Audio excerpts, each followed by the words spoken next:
feminist women. Mulheres feministas. زنان فمینیست. Vanyu Vachikonzero Chevakadzi. نساء. Mujeres feministas. Young femini. Femactivist. Nari Mukti. Matapang na babae. Kekchimai ka ishk.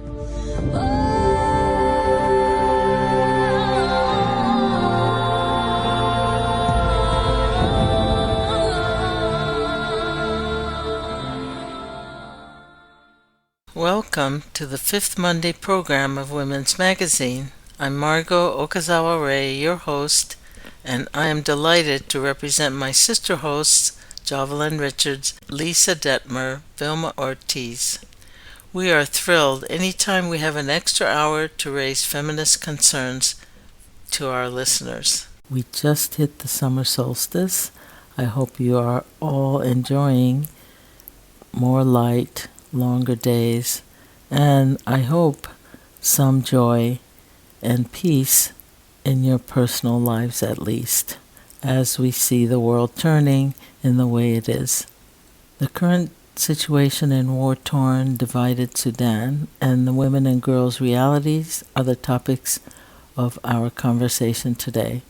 My guest is Dr. Suad Musa, a freelance researcher and consultant on women, gender, and peace and governance issues. She has worked with the Government of Sudan and has extensive experience working with NGOs such as Oxfam and civil society organizations in Sudan, the Horn of Africa, and Britain. She also worked as an assistant professor of sociology at Qatar University. Please take a listen. Professor Suad Musa, welcome to Women's Magazine. I am so delighted that you are able to join this program today because of who you are and all your contributions, and also because not many people here in the U.S. know what's happening in Sudan, and especially what's happening with the feminists and the women's movement. So in today's program, I hope you can cover both of those topics. Before we start, tell us a little bit. Who are you, Professor Musa? Okay, thank you so much, my sister, Professor Margot, for hosting me and your program, which I'm really delighted to. Delighted, yes, to get to know you and other feminist Americans or Afro-Americans. I am Suad Musa. I come from Sudan. I'm a Sudanese. Originally, I live in the UK. My family is in Sudan. I've come here for now 2 months in the United States.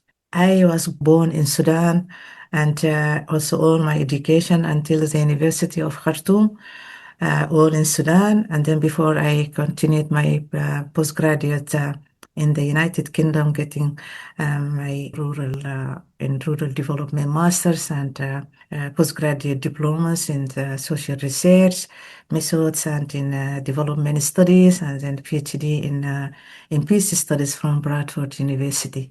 So that is, my academic background is concerned. Also, development practitioner. I work with international NGOs in Sudan and in other countries in Africa, with Oxfam, Save the Children, and with civil society organizations in Sudan, Africa, and also in the UK. Also, I established a Center for Peace Building, Justice, and Sustainable Development in Fasher, the capital city of North Darfur, and that is my hometown, just to work on peace, and that was 7 years ago during the December uprising in 2018 against the Islamist dictator regime, led to the toppling of that Islamist regime, and then we had a transitional government installed in 2019, but that transitional government was again overthrown by Islamist military coup in 2021, and then eventually the whole process, led to this waging of war in Sudan since the 15th of April 2026, and that war is the main issue and the main theme of my presence here in the United States, just to let people know about the war, the consequences on the whole community, but especially on women and children. Because I come from Fasher, And Al-Fasher is my community, is my house, is there, and the place that is my blood part in the whole wide world. And Al-Fasher become really subjected to a long siege for almost 2 years before it fell to the Rapid Support Forces, which is one of the fighting faction in Sudan in this war. I lost three of my siblings, my sister and my two brothers, and more than 35 of my family, extended family. We are also connected in terms of neighborhoods, and we have a very strong connection community. That is a culture in Sudan. My town have been completely ruined. We lost people, really. We become very, very traumatized. And until this very moment, the war has not stopped. And even in the areas where it has, subsided for some time, it's still killings. There are killings from time to time. So we have been really, I cannot say that used to, because you cannot used to news of killings and, of your beloved people get killed or, destroyed or whatever, or used to trauma, because trauma is trauma. It cannot just transform yourself just into become a person of trauma and used to trauma. No, trauma has become like everyday practice or everyday kind of feelings. But we try to overcome this through solidarity, through staying together, through sympathizing with each other. And that is also part of my mission here. It is a personal mission and it is a personal initiative, but I am really supported by my friends in the United States, across all communities, university community, and civil society, other friends. So that's what encouraged me to come and to tell them. And also because United States is a center of power. That's putting it nicely. We're in the belly of the Yeah. beast, as the saying goes. Yeah. So we think that they can, the American community can make a move, towards making things better. But the decision is always our decision, especially if the war is our decision, was made by us, not by external people. But we need people to come around and to help us to put things back into normal situation. Thank you Thank again. you. Just listening to your story, I would like just to take a moment to remember tens and tens of people who you've lost in your own family and all the other lives that have been lost in Sudan. Even in recent history, I want to make sure that we acknowledge that, respect your experience with that. It's easier for us on this side of things to talk about, but you're talking in the situation. Thank you. Thank you so much. You said the situation was created internally more than externally. What is this war fundamentally about? What is the fighting fundamentally about?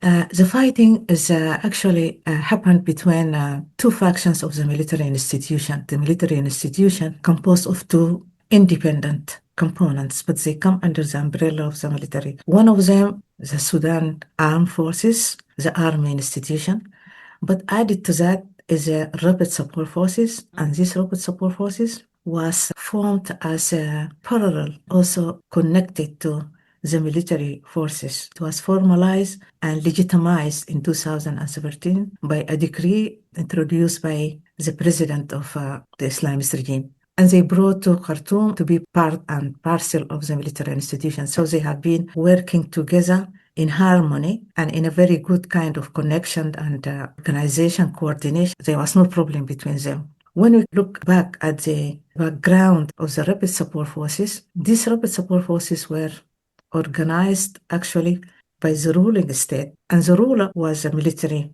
ruler who came to power through a military coup in 1989 against a democratic regime. They seized power and then they put themselves as the sole owner of ruling people, like owning everything, owning the country, the resources, whatever. So it was a very oppressive regime that ruled Sudan and aggressive, especially against women, and ruled Sudan for almost 30 years. And during that period, we had war in South Sudan, which was ignited before independence in 1956, and then continued. It just went through a kind of tranquility, especially when the Southern Sudanese got autonomy of ruling their own affairs and themselves. in 1972. Actually, before those Islamist regime become the main ruling party in 1983, they introduced the Sharia law, and then after the Sharia law, also they introduced it also in South Sudan because it was introduced indiscriminately over all people. So the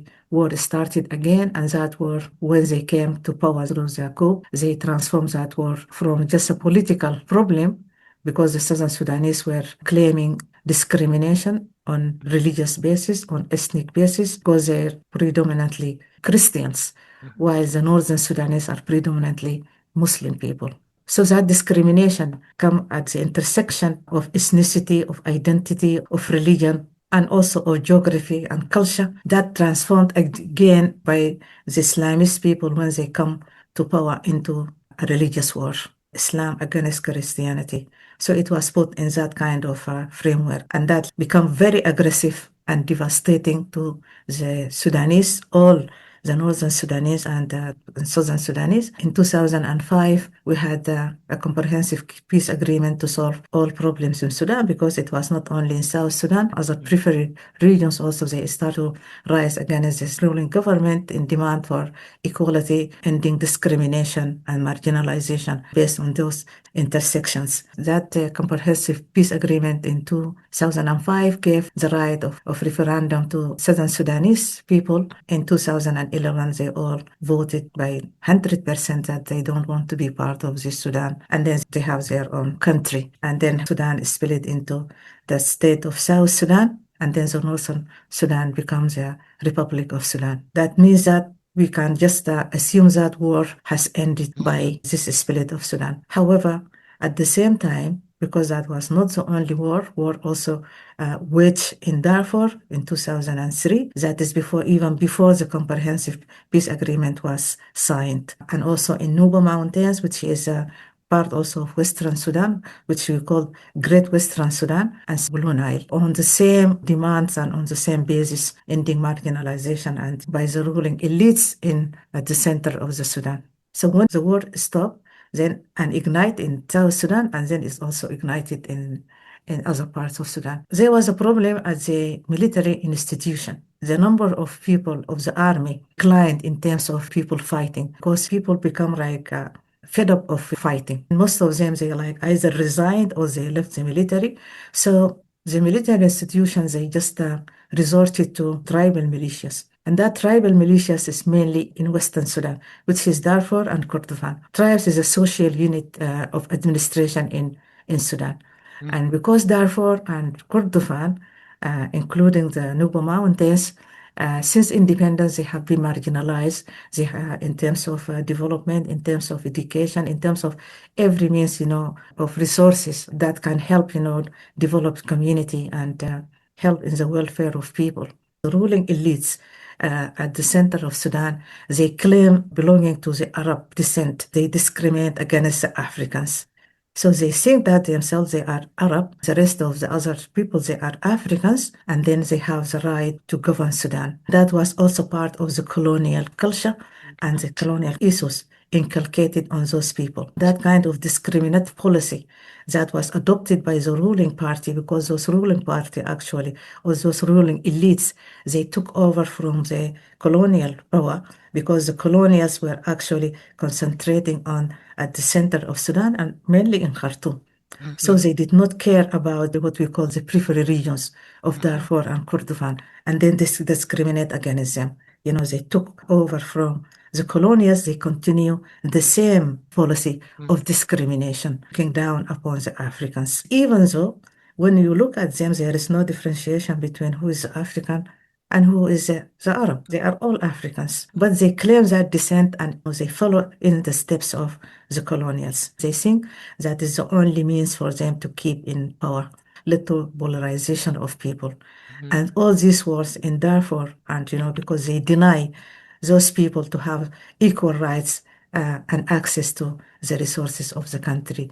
Even though most of these resources, they come from these periphery regions, whether the livestock, the gold that people talking about, or the oil and whatever, just like the oil, the majority were in the land of South Sudan. When the Southern Sudanese, they got their independence, they actually take, all of these resources, the oil, cause kind of impoverishment to the rest of Sudan. But that does not also influence those people to change their attitudes or to change their policy. They just continue. Because of these kind of problems, the army can impoverish actually, depopulated of people to fight, then they resorted to the militias.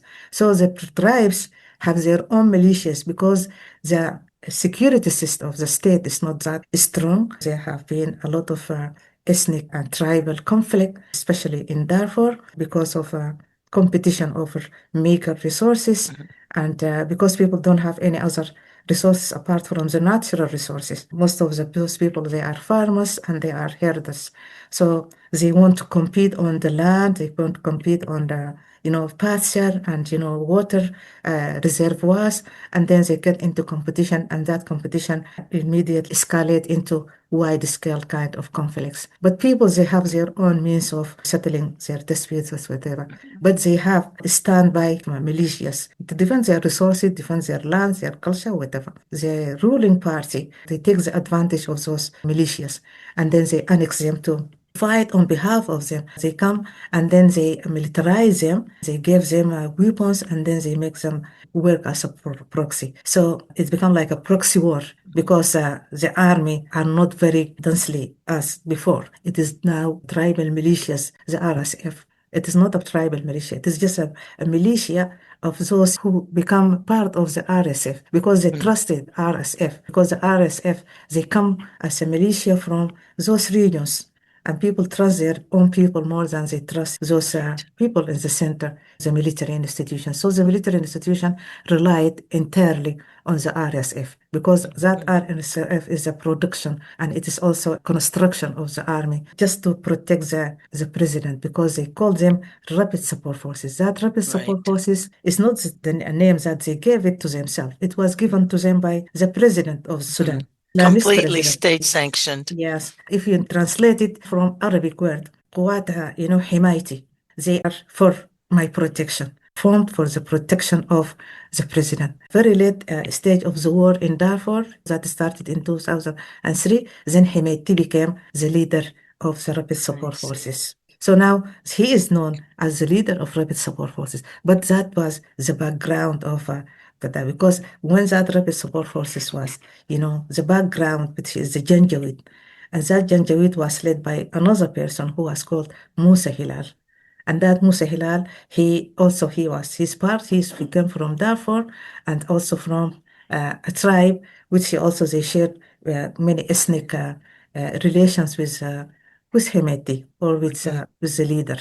And he had so many troubles with the government. In the end, the leadership to Hemeti, who came at a very late stage, December 2018 uprising that led to the toppling of the Islamist regime. We had that transitional government installed, led by Hamado from the civilian community. The problem is that government had two components. One is the civilian component, and the other one is a sovereign council was led by the head of the military. Everything is intertwined, it sounds like. Yeah, and that was a big mistake that was committed against the revolution and against the government. It is the same military institution that has been really waging war in Sudan since independence. And those are the same people who were waging war in Darfur and the same people who were actually waging war in all other parts in Sudan. So they are actually administering the war. You just described a very complex, multi-layered, intertwined reality at the political and structural level, societal level. You said the elites were really designated as elites by the colonizers, by the colonialists. Those elites want to carry on as elites. Some part of the story I've heard of is about natural resources. I've heard also about other states from the Middle East or from Israel being involved in the current situation. How would you describe the other states' involvement in the current war? Other regimes who's supplying the arms? Ultimately, who are the people benefiting the most? Now, when we look at the war in Sudan, it has been internationalized. Why it has been internationalized? So what is at stake of those parties who are involved in this war? War actually is It is not fought, by swords or by knives. It is fought by automatic weapons, RPGs, deadly weapons, by drones, by aerial bombardments, even including chemical weapons against people, and every kind of deadly weapons that are manufactured and supplied by countries that are part of this international community. They benefit from this war.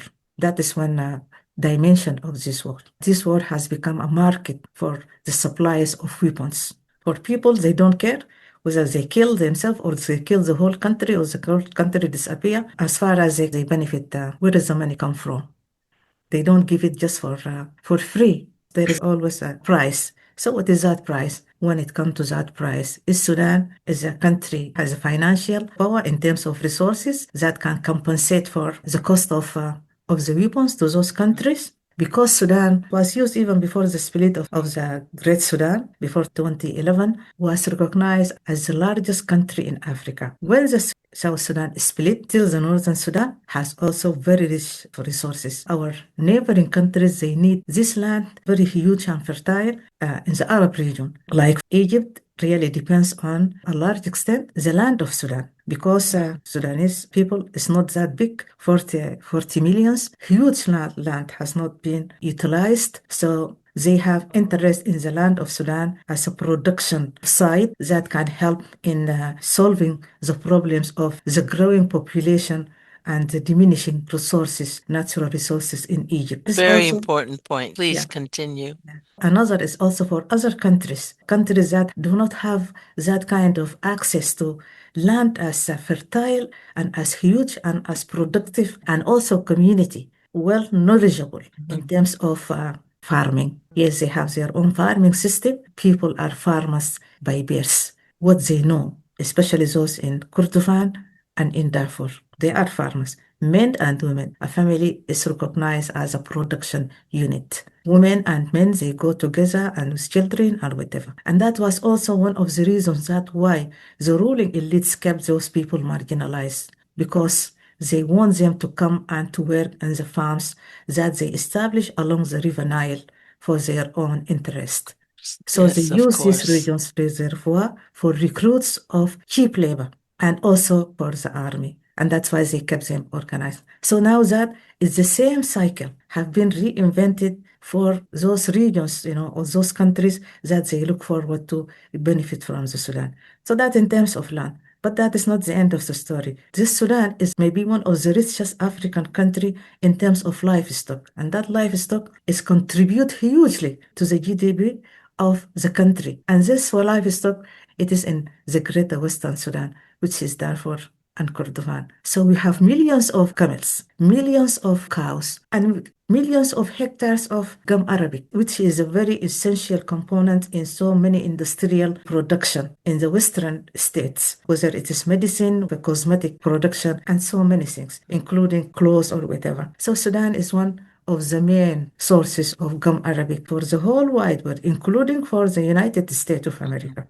I personally have never thought about livestock and gum arabic, something that's fought over. We hear about oil, we hear about gold, we hear about uranium, other kinds of natural resources. So this put for me a whole new perspective on what's valuable in a particular region. Right, in the case of what you're talking about, the livestock, Sudan having the largest, quote, supply of livestock, farmable land that's very rich, that can produce what's needed by the people, in this case, people of Egypt. It is all is about power and it's Mhm. about manipulation and it is about money.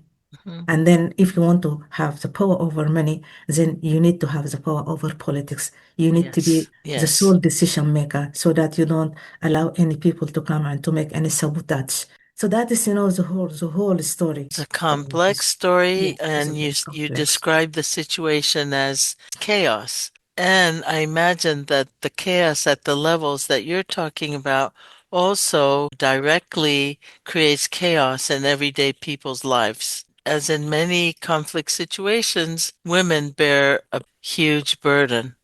on taking care of community, taking care of families, etc. I would love you to say a little bit about how the women and children, girls are being impacted by this, the chaos that you just described, the violence. What does feminist resistance, what does women's movements look like in Sudan right now? But let's start with what are the conditions the women, girls, elderly persons, I imagine also persons with disabilities. What's happening with them? War is about killing and it's about making life difficult for women.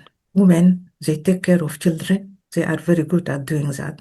They make huge sacrifices to maintain that life of family. When there is no family, and by family, I mean here the boundaries that keep those number of people, connected as a family. So when this boundaries is not there, that is as a result of shelling, of result of ruining, or the houses, women are left on their own to take decisions on how to survive. All the social safety nets for women have been destroyed. The first one is family. The safety nets of neighbors and neighborhood are destroyed. Relatives who are around destroyed, the town destroyed, and that is because it's a social safety net. So any kind of collective of human beings that can support women and their families and their children are destroyed. Women are left on their own. The first thing that they do is to flee the war, to ensure that they are alive and their children are alive. And alive is just not by fleeing, but also, to go to places where they think that it is safest. So they can sit under a tree, they can sit under, near a mountain and, in a bushes, something like that. So that is what women have been doing. They take children just to protect them. But also, that is not enough. It's about eating. So when you flee a place, then what are you going to eat? Well, how can you going to drink? And it's not only about you; it's about those children who cannot withstand, hunger for long. They can, get sick and die, and it is only you. So that is when here it comes a kind of solidarity. You are listening to Women's Magazine on KPFA Radio 94.1 FM and on the World Wide Web, www.kpfa.org, broadcasting from Berkeley, California. I'm Margot Okazawa-Ray, today's host. You just listened to a conversation with Dr. Suad Musa, who has been sharing with us the current situation on the ongoing war in Sudan. Please listen to the second half. You said one of the most devastating destruction is the destruction of these networks that you're talking about, the social networks, the family, the communities. Trying to imagine, because I also know that Sudanese people make up the largest number of displaced persons in the world. Now, the records of international organizations that have been really in close contact with just estimated almost 15 million people. They have been internally displaced and refugees across the African countries, the neighboring countries, mainly in Egypt. But in Egypt, they have now been forced to go back to Sudan, and those mainly in Uganda. And thanks really to the Ugandan government really for hosting the Sudanese people and for also making it easy for them to stay in Uganda. And they are also go to Libya, DRC, the Central African Republic. They go to Chad. Chad is just like part of Sudan in terms of the community because of the ethnic affiliations. And South Sudan and also Ethiopia. Everywhere around the surrounding countries. Yeah. So they go there and then they're trying to survive. Most of those families are headed by women. They are very good at protecting their families. And that fleeing is about this agency.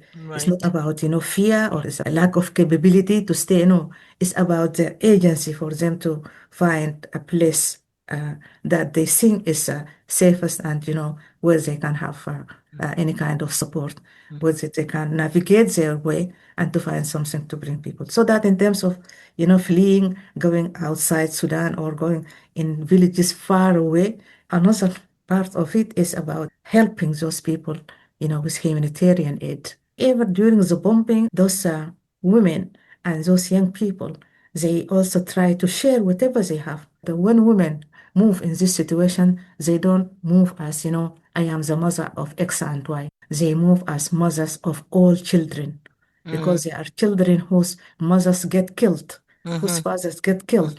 They become orphans, and there is no one to, care about them. So during this situation, when women flee, but they also ask all children come with us, all come. That is, what women do. And that is a very difficult kind of situation that people who have not been through this kind of atrocities, this kind of processes, they never heard about something like that. They might not be able really to imagine. And those women, even they take off their shoes and they give them to children. They cut their tops, which is 4 meters and a half. They cut them into pieces and give them to those children Oh, to cover the yes. body. Unimaginable kind of suffering, women and girls especially, they have been through, including those when they go to shelter houses, very devastating for adolescent girls. Those people, they live, dozens of people, like sometimes 60 in a classroom. Men and women and children, and people know each other, don't know each other. They just lie down on the floor for the night, and many of them they see their period for the first time, and while they are asleep, and then in the morning, then they see their clothes just covered with blood, and everybody looking at them. There is no water to wash. They don't have any other clothes to change. They don't have pants to change. Men look at them, women look at them, children look at them. That contributed to creating a situation of sexual trafficking of those girls because they need money to go and buy if it is available. They don't give people things for free. Their families cannot afford. If there is £1 or there is £2, then they prefer to buy food. At some point, those some criminals, they come and they tell them, okay, come, we can give you money to buy this. I saw you and that is not good, and then I can give you money, just go. And they are very innocently, they go and then they take advantage of them going there and they rape them. Little girls died for unknown reason. And when we had a research, just tell us about what you need.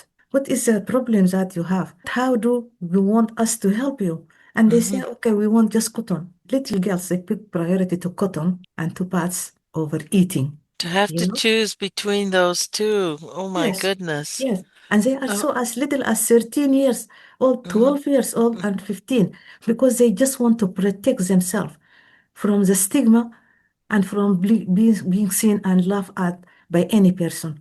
They become trapped in the sexual traffickers. Sometimes it happened a pregnancy, when they discover that there is pregnancy, they just come and try to get rid of pregnancy without telling their moms, and they die. And there is no record of this. Little girls, they just talk about it. While the others just, nodded their head and then they just look down. One of the issues when we come to talking about rape and when we're talking about sexual violence and gender-based violence, we need really to make change in the system of how to address gender-based violence and how to talk even about it in terms of theory and in terms of practice, how you address it and how you talk about it. Are you folks in touch with feminists in other parts of the world who are dealing with some of the same dynamics that you're talking about? I'm thinking about Myanmar, for example, DRC. Another example, the Philippines. We don't hear very much about it. The trafficking, the sexual assault, the rapes in armed conflict, or if not open armed conflict, militarized situations. The rates are very high. Are you connected to others outside of Sudan who are addressing these same issues? Unfortunately, not. We are just trying to read what it has been written. We also consider the different in cultural context and religious context. But especially on the cultural context. For instance, like women in security is about women come to the rescue of our women. But before the war of Darfur, in 2003 up to 2019, there was a peace agreement, which is called Juba Peace Agreement. And in that Juba Peace Agreement, there was security arrangements. That was in October 2020 during the transitional government. That women participation in peace processes is not It's not that genuine. They are not considered as genuine participants or effective participants in So they're just negotiation. considered tokens or just kind of representing something, but Yeah, yeah. nothing meaningful role. No, no. The resolution 1325 is really kind of an empty concept in practice, isn't it? Thank you, really, that you mentioned that 1325. That is just really ink on paper. It doesn't make any difference, doesn't have any meaning. It's not a blame, but I'm not sure how those UN women who are actually administering this 1325, they just sit there without even reviewing the impact or the effect of or how beneficial this 1325 to the community, the women community, or to the peace process as well. So there hasn't been any. It's still the same. Sudan is a very strong case of For the that. failure Security Council resolution and also 1325, also CEDAW, also Article 5 of Sustainable Development Goals, and also so the responsibility to protect. They are just failure to do anything. And if they fail to do anything, that means that they should not be exist. And we are pretty sure that those are not doing anything. We got to replace them. And now it's not your role. We see this, as you described it, ink on paper in so many of these international institutions that are supposed to protect conventions against genocide, CEDAW, multiple documents and agreements. In this moment, we see that pretty much all those institutions and agreements are morally bankrupt, not to mention politically disempowered, let's say. Yeah. And I think the role of those institutions, including African charters, conventions, especially also the recent one, which was about gender-based violence, against girls, which was introduced into 2025. Actually, I think these are really disempowering. Talk about that. How are these resolutions disempowering? Because in the third world countries, or actually what is called the South, that people they just accept whatever from the UN Women or from the United Nations, even though we are not part of it. We did not take any kind of role in their development. We were not consulted on how we see our problems as women can be sorted out. It is not about you go to a conference with 200 people and then after 7 days you come and say this is what we come out and then Right. it's become a resolution. Right. That is not a resolution. That is one of the outcome of a conference. A conference of some people, maybe 3 come from Sudan. And maybe those 3 who come from Sudan in that conference, they don't represent the community who are actually affected and who are actually suffering the vulnerability or not being consulted on the issues that concern them, their life. Those come from Khartoum or from other who even don't know other parts of Sudan. And same thing also in other parts of the world. So that is why when we cling on that resolution, because we have international organizations that come to support us, because we don't have money. So we become like victims actually of those international organizations because we don't have other options. They come, bring us, and let us discuss that, and they have their own framework. We have to comply and to accept that framework. Otherwise, you will be labeled as a Protestant, or you are ruining their world. So you have, to accept whatever is in front of you because you want to be part of that. But actually, they want to frame you to accept that because they have the advantage, of that system or of that framework they introduce to go ahead. Even though you understand and you feel that this is going nowhere. So that security resolution, yes, as a framework, it is okay, but that is not the end of the day. So it's good in theory, but Yeah. it's not being practiced. All these resolutions and all these UN, when they come to propose whatever they propose, then you have to have a UN woman in Darfur. We have enough people who are well educated, who are knowledgeable about their own society, about their own problem that you don't It's a understand. new form of being a missionary. People need to develop things from the ground, from their own perception. Problems of women, it's not about women because it is not created by women. Right. It is created by the community. this patriarchal system of Patriarchal. discrimination and Exactly. inequality. It is about the society. And that consultation has to be led by women. But also, we need to influence men to our support. We need the solidarity of the whole. That means we need to change to influence the mindset of the whole community, especially young people. We need them to our sides. Otherwise, if we just focus on women and then we do things just as women, women cannot influence anything, especially in our communities, because they don't have that power. Women's power is not separated from men's power. I think it's a very destructive approach of those UN women. When we talk about structural inequalities, gender inequalities, we want reform. We want the patriarchal system of discrimination, of inequalities, subordination, or whatever. We cannot do that alone. We have to do it together with men. Yes, we want solidarity of women. It's not separate family. There's a connection side. Going forward, the framing of both the issues and how to address the issues have to be able to hold all the people in a community, that they should exercise their agency in determining what they want, what they consider real security. There needs to be a methodology for bringing peace and justice in these conflict situations that involve various community folks, not just one group. Yes, And that would include also youth. yes, because that is a solidarity. Any kind of isolation is disempowerment. So that protection of women, we need to strengthen that role of the community on the protection of women. And that we cannot develop that from our own mind. We have to go and to discuss with that community.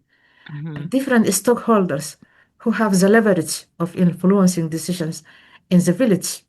And that is the village because it should be a bottom-up process. You have to devise a strategy where you can talk to the local leaders, especially the men, the women too, with some kind of conversation, some kind of awareness raising has to be part of your organizing strategy.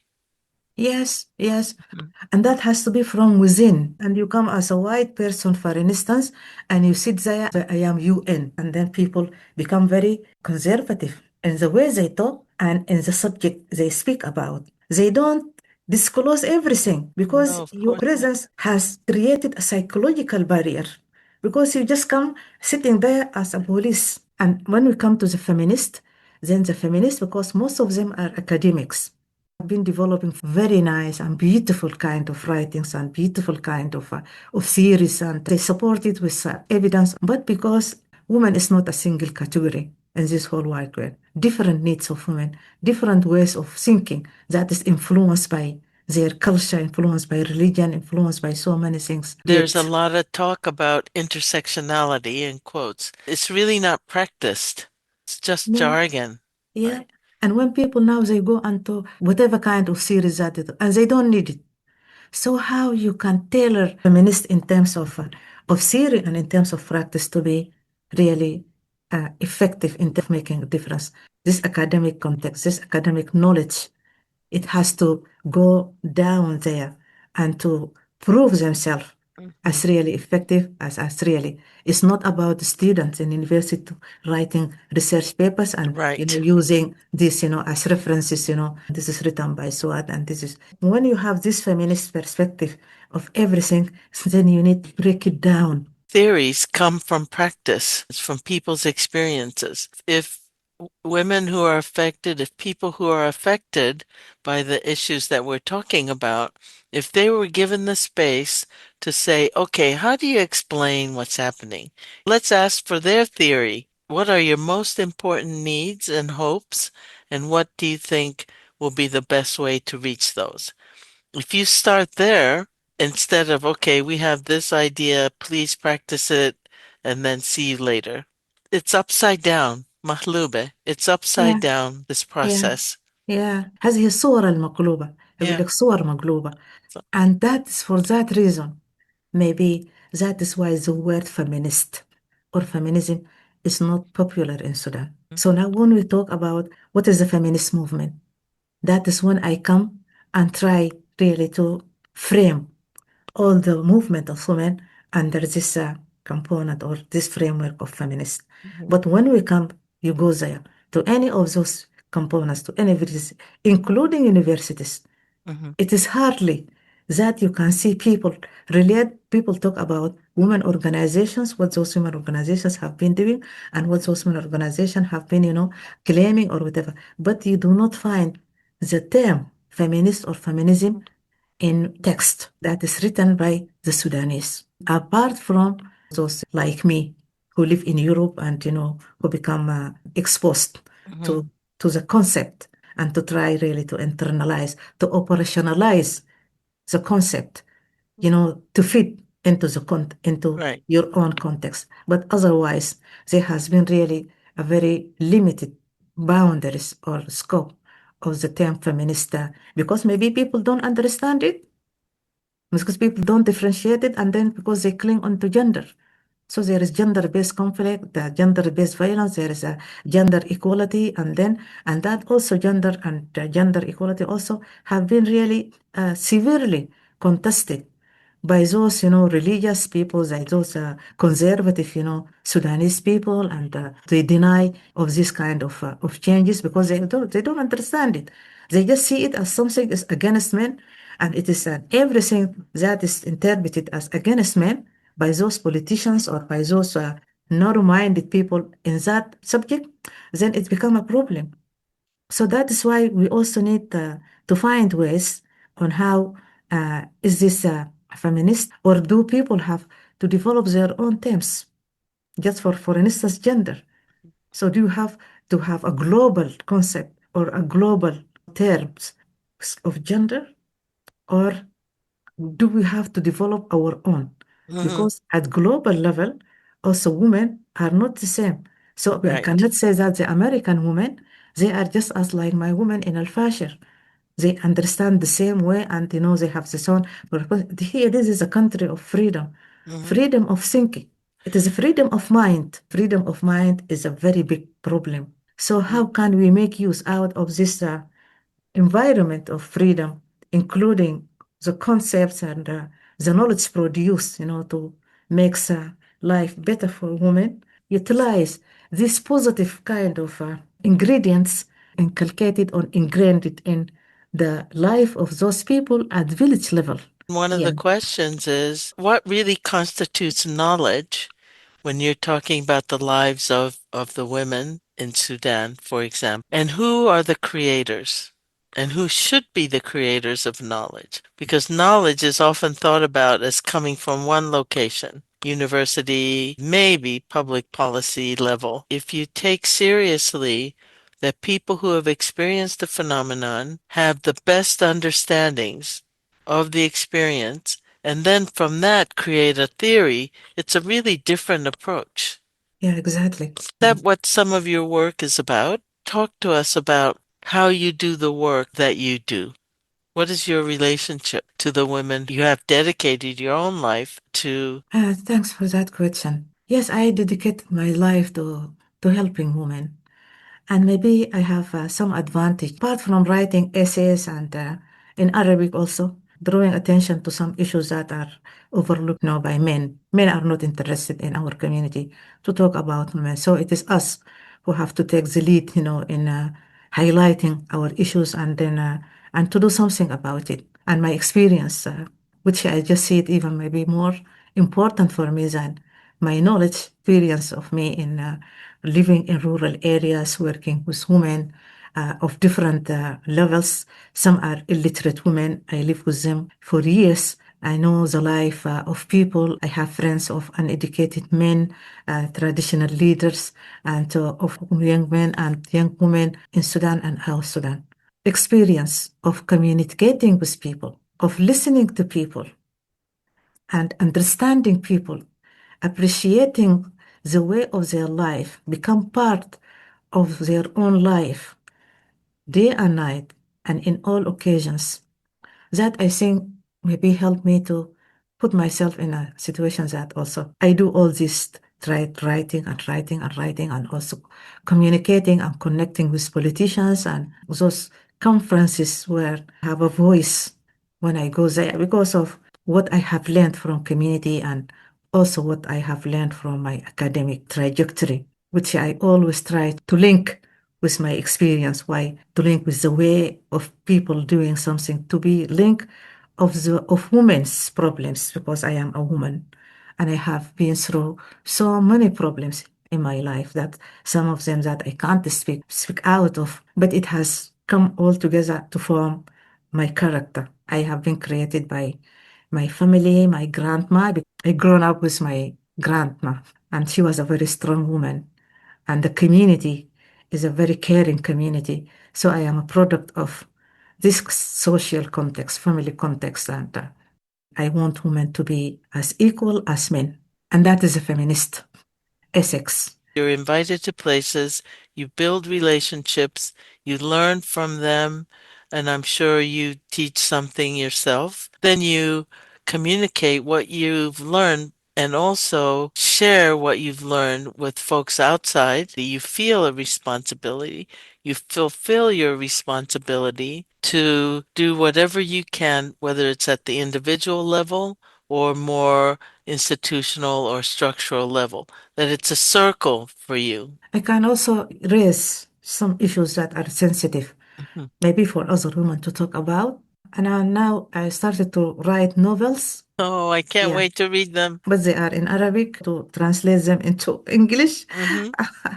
My novels are to some extent a little bit different from what you used to stereotype kind of knowledge. It's just about celebrating women's achievements, and celebrating women's ability to address their own problems and not to submit to those problems, especially sexual violence, and especially when there is no law and order, when all the legal system, the justice system works against them. How can they do? What can they do? Working on 3 novels. One of them is an anthology, and it's about gender-based violence. The most critical for me is the establishment of the gender center that I established in Fasher with some of my colleagues, and men and women. It has a gender equality. We are 10, 5 and 5, and it is open to young men and young women. And we work on the issues that of importance to community. And that is about peace building, and also, to have a community of artistic people that, celebrating the community, the history, the culture, and the contribution of women, contribution of young people, and to influence through this process feministic kind of attitude that is a gender equality, that is everything, because we will bring, that is the plan, all the international NGOs, civil society organizations. We go to native administration, women's community, to farmers, to herders, to whatever people in the market. And the plan was extended to Darfur and also all over Sudan, just to create that kind of a connected community, a community of solidarity. So that was the plan. Unfortunately, the war has ruined everything. We had to move and to change our duty to supporting the needs of the people of war. They don't need music, they need to eat. I mentioned about that needs of young girls. So we started work on a community kitchen to prepare one bowl cereal and then just to distribute it to families, and especially elderly people who are unable to live, and to pregnant women, and with many children, and also and helping buying water and distribute it to people in the shelter houses, which was very expensive. It was very helpful, because people sometimes they just have just 1 sip or 2 sips of water for 2-3 days. People died from hunger and from thirst. So we have been doing that, but we ran out of money, because those people who have been giving us money also, they have their own problems. They want to help their families, their friends, and other parts of Sudan and other parts of Darfur. So we were unable really to continue. We are looking forward, and I really appeal to people to help us. I have also designed GoFundMe to support this, and I can pass it to you so that you can share it with the audience. I thank them so much really for listening to our conversation, and I look really forward to their support and their sympathy, to work towards mobilizing their influential politicians really, because that initiatives that involve Egypt and Saudi Arabia and the United Arab Emirates. That has been since September 2025. That is the one. So initiative comes through the Sudanese called Sumud. It is a roadmap really to bring this conflict to an end, have a political settlement for people so that the refugees and internally displaced people to go back and all of us go back and to rebuild this country to rise above the ruins or contribute to the rebuilding of Sudan and our own towns and regions. And has been also subject to conflict also. People try now to override it by another initiative. But for us, this is to solve the whole problem. Your Yes. people's idea of this is our roadmap, that's what I would like our listeners to really come to understand. Thank you so much for being on this program, Dr. Suad Musa. You have just listened to my conversation about the war, politics, and the experiences of women, girls, and communities in war-torn Sudan with Dr. Suad Musa. As she informed us, the latest estimate of 15 million Sudanese internally displaced persons and refugees in neighboring countries represent the largest number of those persons in the world. You can imagine the suffering, including young girls being sexually assaulted and trafficked as they seek menstruation supplies. Look on the Women's Magazine Facebook page for the link to the GoFundMe site to support the Center for Peacebuilding and Sustainable Development in Fasher, Darfur, that Dr. Musa described. As we end today's program, let's also connect the dots and keep in our hearts and minds the unimaginable suffering of people in war zones of Myanmar, DRC, Iran, Lebanon, Ukraine, Gaza, and the West Bank. And finally, let's keep in our hearts the survivors of the earthquake in Venezuela that has devastated the country, including nearly 1,500 deaths to date. Check out the music playing in the background, performed by a new generation of Sudanese musicians, Gaida singing Morning Blues. That's it for today's program. Thanks for listening. Many thanks to our engineers and to you listeners. Up next is Green Street with Patty and Doug Wood.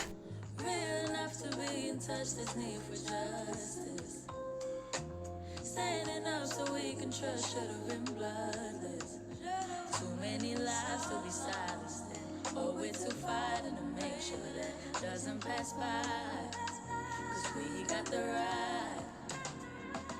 Sabah al-Nur, Sabah al-Khair. We are alone, we try to bear. Do anything, it's a long way. Too much of cold in a warm place. American historian, author, and leading scholar of racism and anti-racism, Ibram X. Kendi.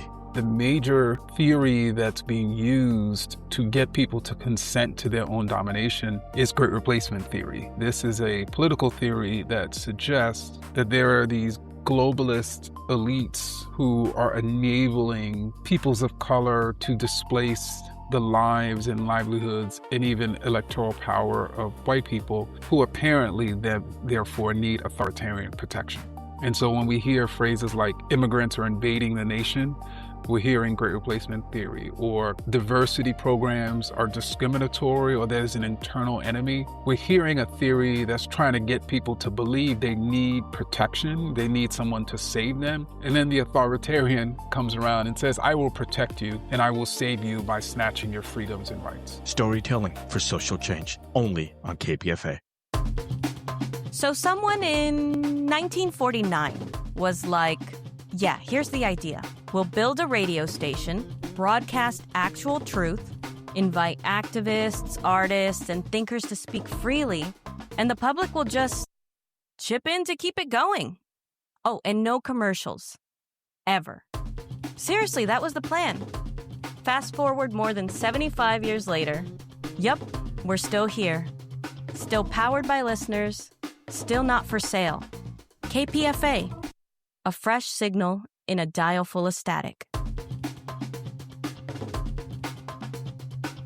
If following the corporate media narratives is cool, then we've been outcasts since 1949.